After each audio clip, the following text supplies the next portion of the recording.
நியூலன் cinemas பண்ண தப்பு தான் இன்னைக்கு இவ்வளோ பெரிய எம்சியூ உருவாயிருக்குன்னு சொன்னா உங்களால் நம்ப முடியுமா?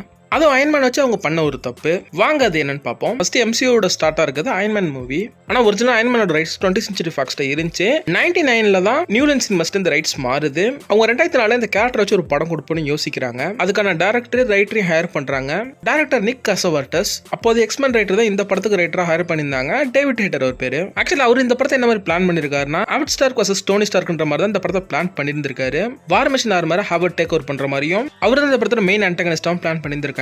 டோனிக்கு ரோடி ஹெல்ப்பரா இருந்து அயன்மேன் ஆர்மர் ரெடி பண்ற மாதிரி ஒரு ஐடியா இருந்திருக்கு. ஆனா ஃபாதர் வர்சஸ் சன்ன்ற கான்செப்ட் அந்த சமயத்துல எரிக் பேனரோட ஹல்க் படத்துல வந்துட்டதுனால இந்த கான்செப்ட் வேணான்ற முடிவில் இருந்திருக்காங்க. அதே சமயத்துல ப்ரொடக்ஷனுமே ரொம்பவே ஸ்லோவா இருந்திருக்கு. காரணம் நியூலைன் சினிமாஸோட சிஓ ஆன பாப் சைஸும் நியூலைன் சினிமாஸோட எக்ஸிக்யூட்டிவ்ஸும் இந்த அயன்மேன் கேரக்டர் சூப்பர் ஹீரோவா ஒர்க் ஆகுமா, எந்த ஒரு சயின்டிபிக் விதத்திலுமே இந்த ஆர்மர் பொருந்தி போகல. இந்த ஆர்மர் இருக்க வீட்டுக்கு இது எப்படி பறக்கும்னு யோசிச்சிருக்காங்க. இப்படி இவங்க யோசிச்சுட்டு இருக்கும்போது 2005 ஆட்டோமேட்டிக்காவே அயன்மேனோட ரைட்ஸ்ன்றது மார்வலுக்கே ரிட்டர்ன் வந்துடுது. இந்த படம் ப்ரொடக்ஷன்ல கேன்சல் ஆயிடுது.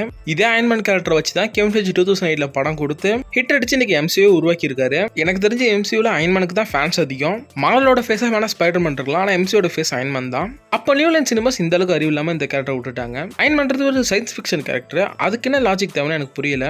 இதை கேட்குற நியூலைன் சினிமாஸ் தான் சயின்ஸ் ஃபிக்ஷன் படங்களும் பண்ணியிருக்காங்க. சூப்பரான ஒரு சான்ஸ் நியூலைன் சினிமாஸ் மிஸ் பண்ணிட்டாங்க.